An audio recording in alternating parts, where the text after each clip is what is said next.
Everyone does reality shows for money, but Logan Brown is the only person who slammed the door in money's face. Why? Rumor has it that TLC offered Logan a blank check to stay on the show, but Logan left under a secret condition. Did he know that this show would one day sink like the Titanic? In today's video, we will analyze Logan's secret exit deal and his legal mastermind. This isn't just a story about a reality star leaving a show. It's a tale of a young man who allegedly outsmarted a media giant and his own father to buy his freedom.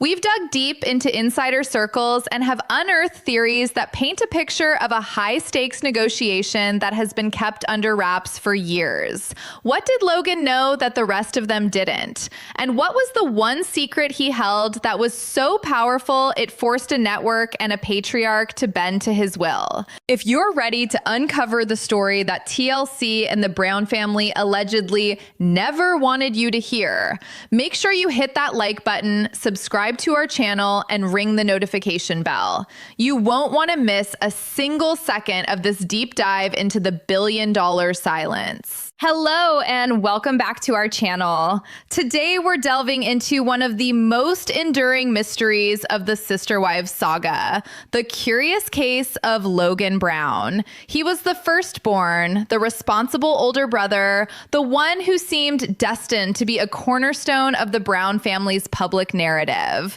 And then he vanished. Not from life, of course, but from the all-seeing eye of the TLC cameras. While his siblings have come and gone, making guest appearances and participating in talking heads, Logan has maintained a firm and almost absolute distance. The official story is simple. He wanted a private life. But for a family that has monetized nearly every aspect of their existence for over a decade, is it ever really that simple?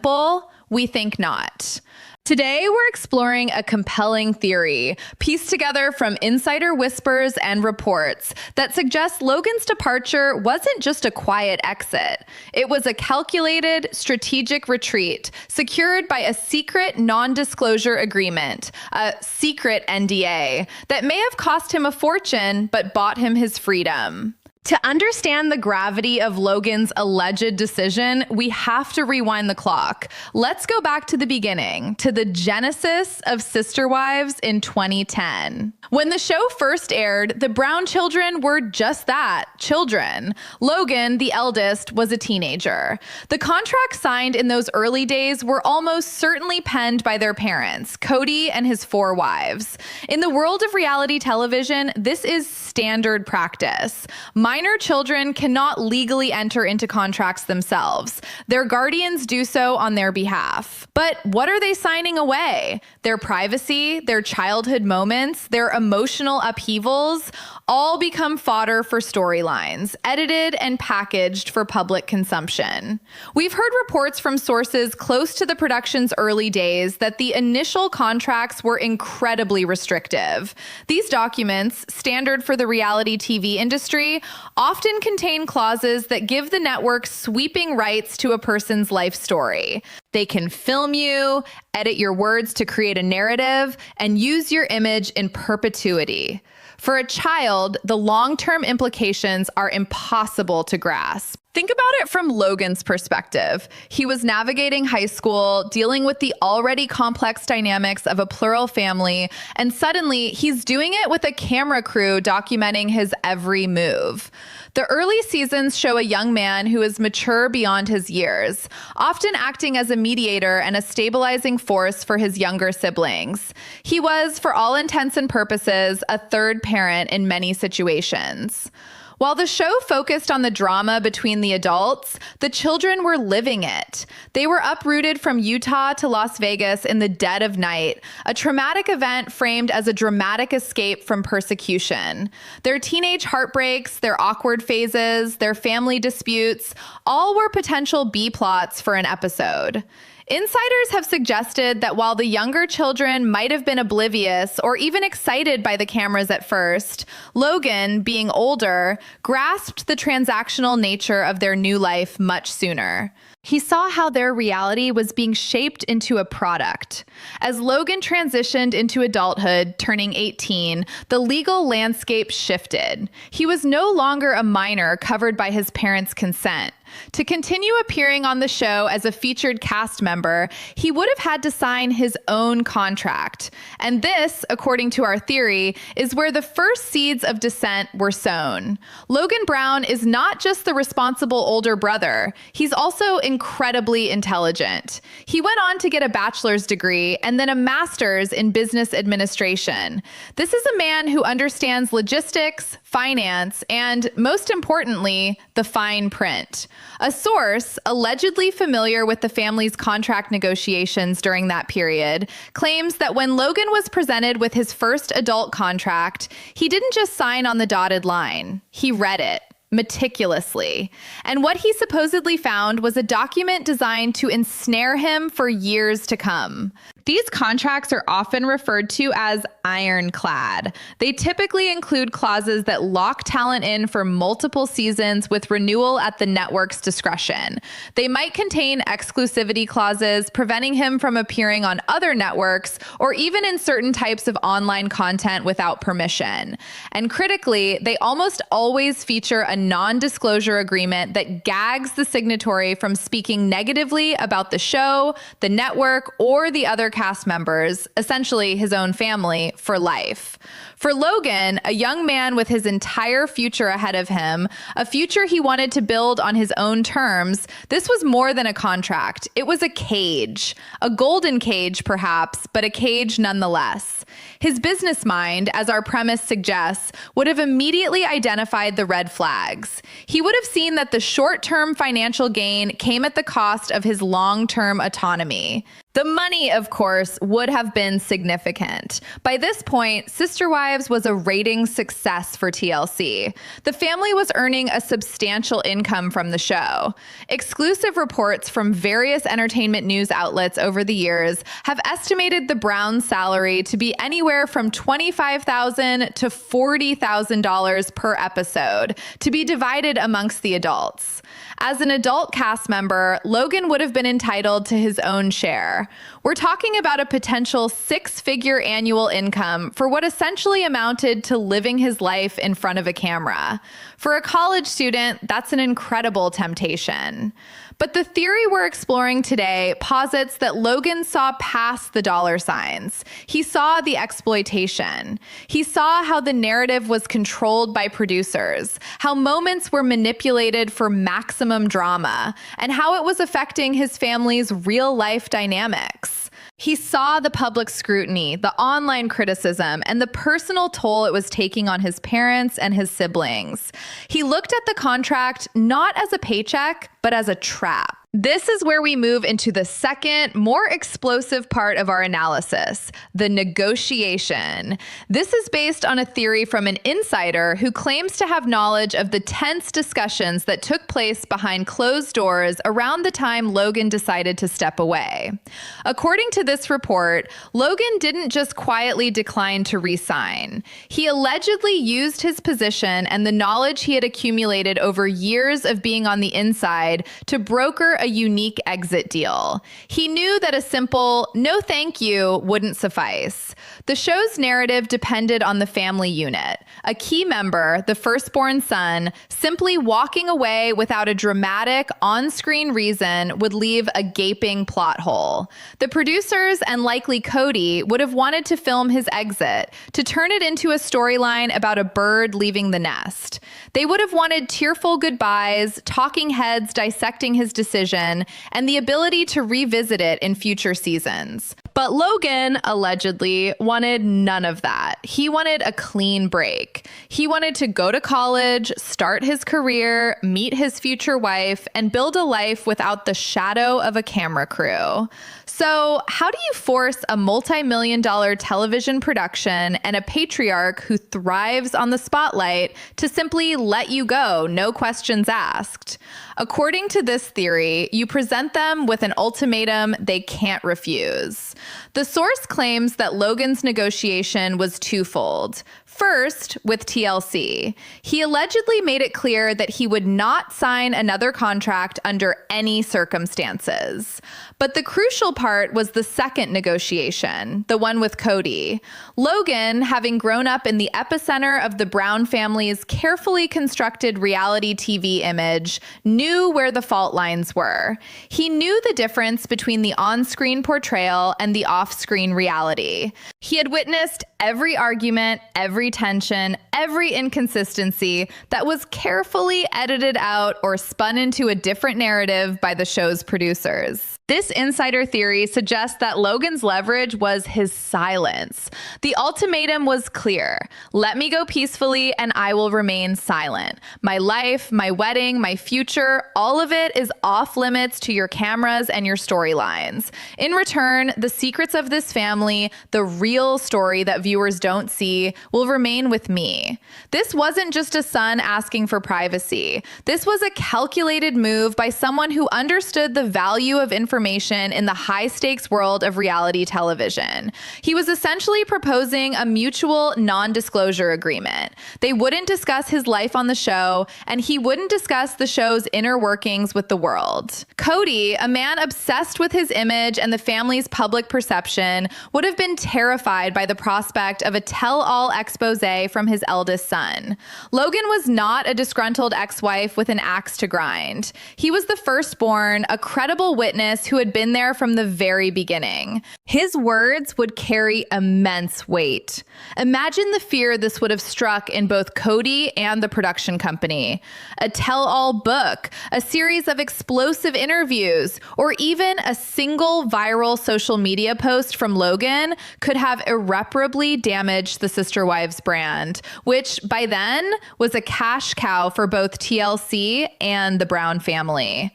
He could have spoken about the true nature of the relationships between the wives, the financial decisions that were hidden from the cameras, or the real reasons behind the move to Las Vegas.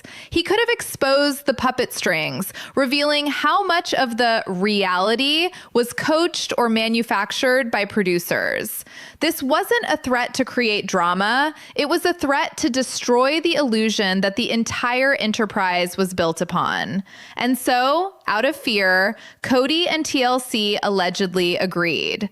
They let Logan walk away, not with a multi-million-dollar contract, but with something he apparently valued far more: his freedom and his silence. This secret NDA theory explains so much about Logan's conspicuous absence.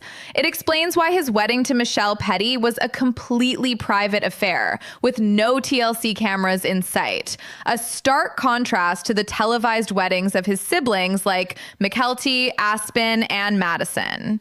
For a show that thrives on family milestones, a wedding of the firstborn son would have been a ratings bonanza. The fact that it was completely off limits is a powerful indicator that a firm boundary was established long ago. It also explains why the family members, particularly Kody, rarely, if ever, mention Logan in any substantive way on the show.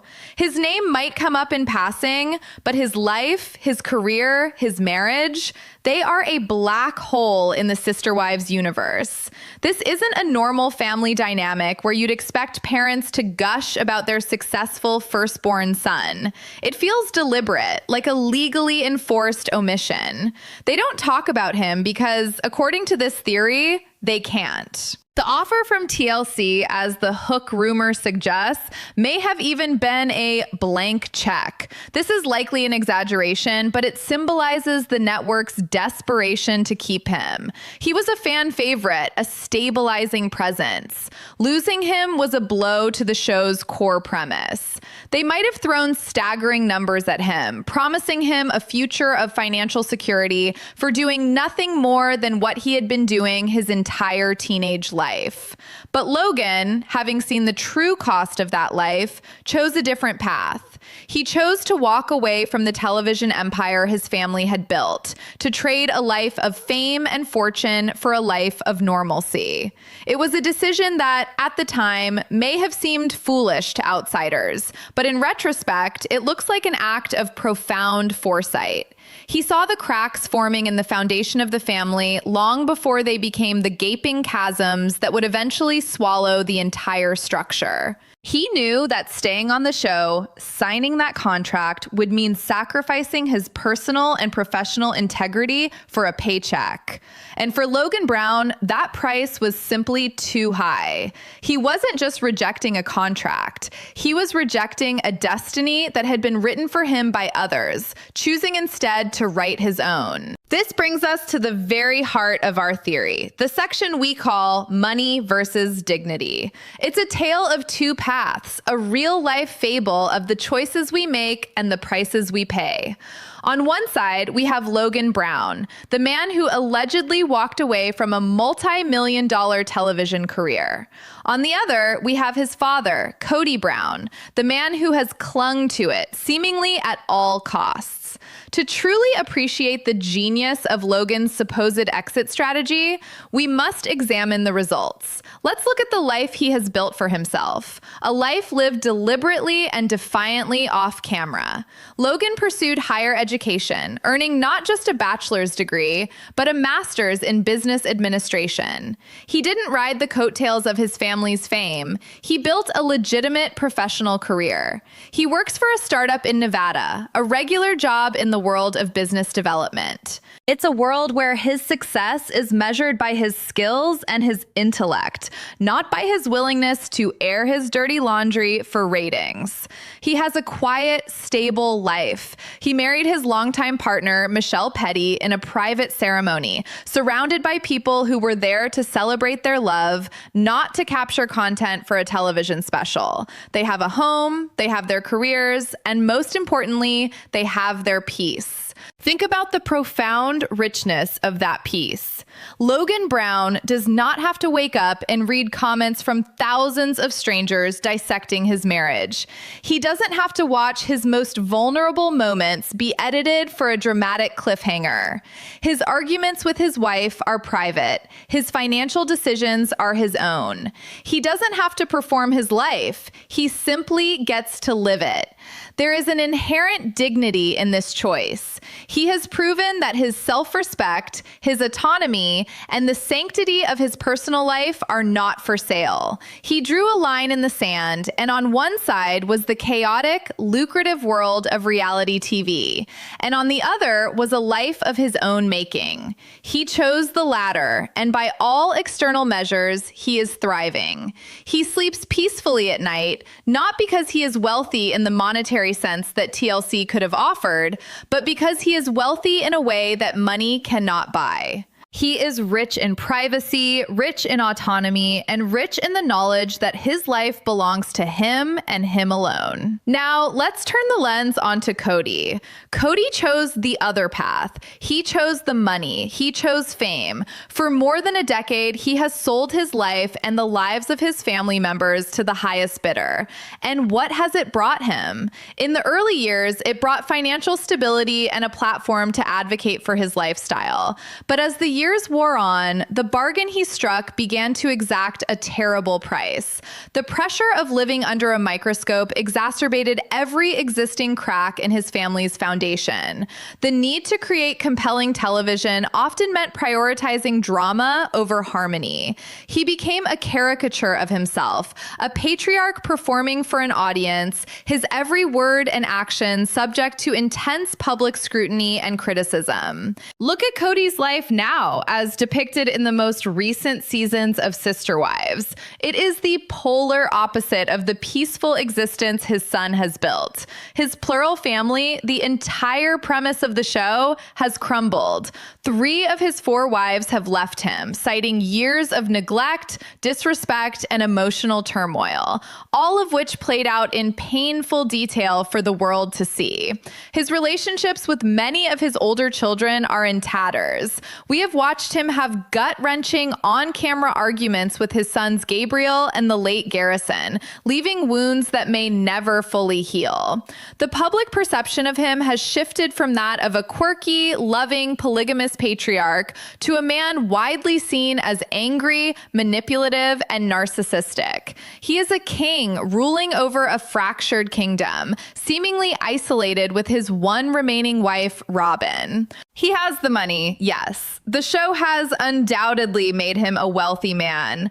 But what has he lost in the process? He has lost 3 marriages. He has lost the respect of many of his own children.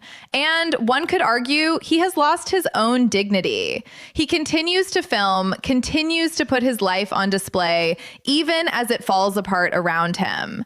Each season, he sells another piece of his family's pain for another TLC paycheck. He is trapped in a cycle of his own making, a prisoner in the very house of fame he so desperately wanted to build. The show that was meant to showcase the beauty of his family has instead become a public autopsy of its demise. Logan saw the iceberg on the horizon and calmly steered his lifeboat to safety. Kody, on the other hand, seems content to rearrange the deck chairs on the Titanic as long as the cameras are still rolling. The contrast could not be more stark. Logan chose self-preservation and peace. Kody chose fame and fortune. Logan's life is a testament to the idea that the best things in life are not for sale. Kody's life is a cautionary tale about the true cost of selling your soul for the spotlight. It's the ultimate irony. The son, by rejecting the family business, has achieved a level of personal success and contentment that the father, the CEO of that business, can now only dream of. Logan's secret exit deal wasn't just a legal maneuver. It was a profound philosophical choice. It was a declaration that his life had intrinsic value, separate from its potential for monetization. He proved that the price of self-respect is, and always will be, higher than a TLC check. He understood that some things, once sold, can never be bought back. This foresight is perhaps the most stunning aspect of the entire theory. How did a young man in his late teens or early 20s have the wisdom to see the inevitable outcome so clearly? An outcome that his father, a man decades his senior, either couldn't or wouldn't see. The insider reports we've gathered suggest that Logan was always more perceptive than he was given credit for on the show. He was quiet, but he was always watching, always analyzing. He saw the toll the show was taking on his mothers. He saw how the competition for Kody's time and resources, already a delicate balancing act, was amplified into a grotesque spectator sport by the presence of cameras. He saw how his father was changing, becoming more performative, more obsessed with the family's public image than with their private well-being. He didn't need a crystal ball to see the future. He just needed to pay attention. He saw the initial fractures when the family moved to Las Vegas, the growing isolation of Mary, the simmering resentment of Christine, and the quiet sacrifices of Janelle. He saw it all, not as storylines for a television show, but as the slow, painful erosion of his family. While Kody was focused on building a brand, Logan was watching his family break, and he made a choice. He chose not to be a part of the demolition. He chose to step away from the rubble before the walls came crashing down.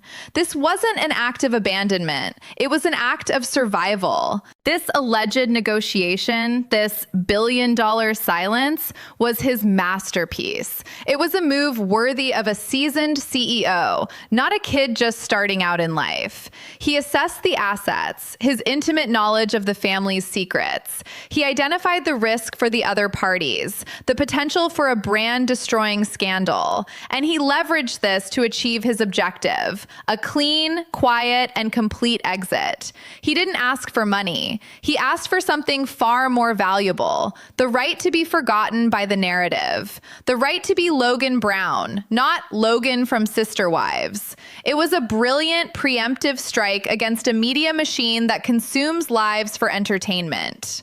And as the years have passed, the wisdom of his decision has only become more apparent.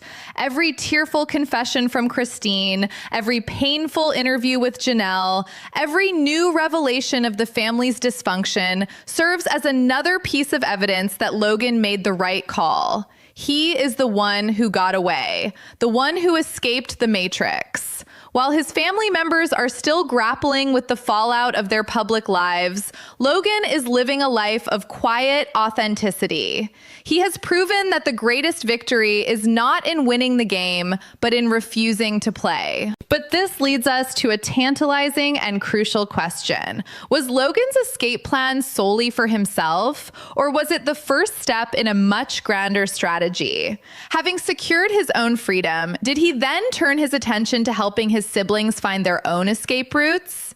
Is the legal mastermind of the Brown family still working behind the scenes, advising his brothers and sisters on how to navigate the treacherous waters of their reality TV contracts? This brings us to the final and perhaps most compelling part of our analysis: helping siblings escape. Is it possible that Logan didn't just slam the door on his way out, but that he left it unlocked for others to follow? And is Janelle, the famously pragmatic and independent second wife, not just leaving Kody, but executing a long-term exit strategy, possibly crafted with the help of her brilliant firstborn son? The story, it seems, is far from over, and Logan Brown's influence may be more present than we ever imagined. We will explore that right after this. So we have established the theory of Logan's mastermind escape, a strategic retreat secured by a secret NDA that traded millions of dollars for a lifetime of peace. But the most compelling stories rarely end with the protagonist's victory. The true measure of their character is what they do with their freedom. Did Logan Brown simply sail off into the sunset of his private life, or did he leave a map for those he left behind? This brings us to the final and perhaps most impactful chapter of our theory. Logan as the silent advisor, the ghost in the machine, helping his siblings escape the gilded cage he had broken out of years before. Think of the Brown family structure. Logan wasn't just the oldest. He was the de facto leader of the children. He was the one they looked up to, the one who often bridged the gap between the chaotic world of the adults and the needs of the kids. It is almost inconceivable that he would secure his own freedom and not share the blueprint with the siblings he helped raise. Our sources, though, suggest that Logan's influence did not end when he stepped away from the cameras. In fact, it may have become even more powerful. Free from the constraints of a TLC contract, he could offer advice, a perspective from the outside that was invaluable to his siblings still trapped within the reality TV ecosystem. Let's examine the evidence, viewing the actions of the other Brown children through this theoretical lens. Consider Aspen and McKelty. Both had their weddings featured prominently on the show. At first glance, this seems to contradict the idea of them following Logan's path, but perhaps it was a more nuanced strategy. A source close to the family has theorized that Logan's advice wasn't necessarily never film again, but rather understand your contract, fulfill your obligations, and then build your exit. Aspen and McKelty, unlike Logan, may not have had the leverage to negotiate a complete blackout from the start. But look at their lives now. Both are married, have children, and live relatively private lives. They make rare, controlled appearances. They control their own social media narratives. They are not central to the show's drama. It's possible they fulfilled the milestone clauses in their contracts with their weddings, and then, armed with advice from their older brother, executed a slow fade from the spotlight, reclaiming their lives piece by piece. Then we have Peyton. His approach is wildly different from Logan's stoic silence, but the goal may be the same: autonomy. Pardon has become known for his outspoken presence on platforms like TikTok and in interviews, often dropping bombshells about the family's inner workings. While this seems messy and impulsive, could it be a different kind of strategy? A strategy of mutually assured destruction. If Logan's power was in his potential to talk, Payton's power is in the fact that he is talking. He is creating his own narrative by TLC producers. He's telling his side of the story on his own terms. It's a more chaotic and perhaps more risky path than Logan's, but it's a direct refusal to let the show be the sole arbiter of his family's truth. One can imagine conversations with Logan not about specific tactics, but about the core principle: don't let them own your story. And what about Gabe and the late Garrison? Their transformation in the later seasons was remarkable. For years, they were background characters, two of the many brown boys. But in the final seasons of the family's life in Flagstaff, they found their voices. And those voices were full of righteous anger directed squarely at Kody. Their on-screen confrontations with their father were raw, painful, and undeniably real. They broke the cardinal rule of the Brown family's early years. They challenged the patriarch, not in a quiet talking head, but to his face, with the cameras rolling. Where did this courage come from?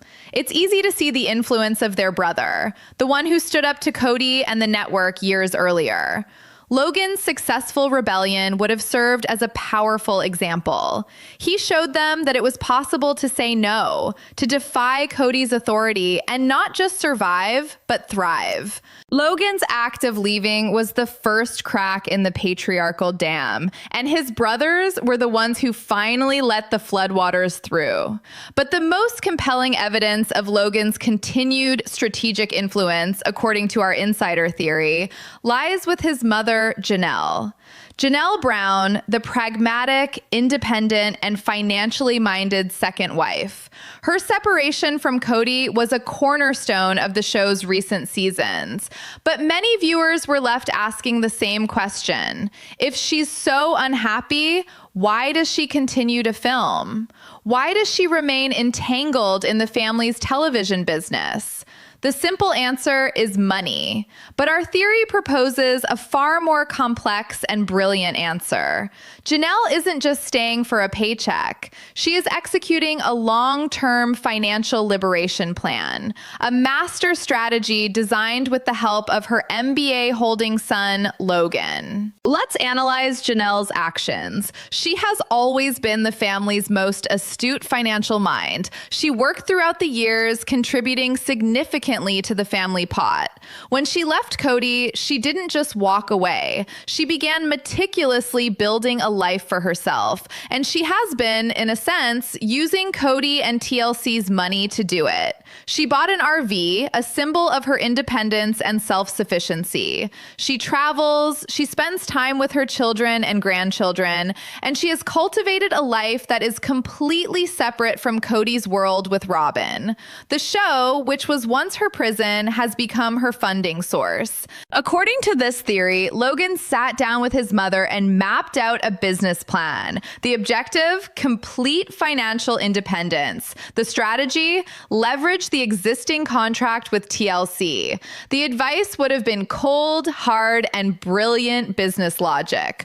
Mom, you are a valuable asset to this show. Your departure is a major storyline. Don't just give that away. Fulfill the terms of your contract. Film the scenes. Give them the content they need. But in the meantime, you save every single penny. You invest it. You build a nest egg so large that when the show finally ends, or when you decide you've had enough, you can walk away and never have to depend on Kody or the family's shared assets again. This reframes everything we see on screen. Janelle's calm, almost detached demeanor in her scenes with Kody isn't a sign of weakness. It's the professional poker face of a woman executing a plan. She is there to do a job. The job is playing Janelle Brown, ex-wife of Kody Brown, on a reality show. She clocks in, delivers her lines, her genuine feelings, no doubt, but packaged for the camera, and she clocks out. And every episode check that clears is another brick in the foundation of her new, free life. She is not just surviving the sinking ship of the Brown family, she is salvaging the gold before it goes under. Logan, the business mastermind, would be the perfect advisor for this. He understands both the corporate structure of a media enterprise and the dysfunctional dynamics of his own family. He could advise her on how to give the producers just enough to satisfy them without sacrificing her own mental health.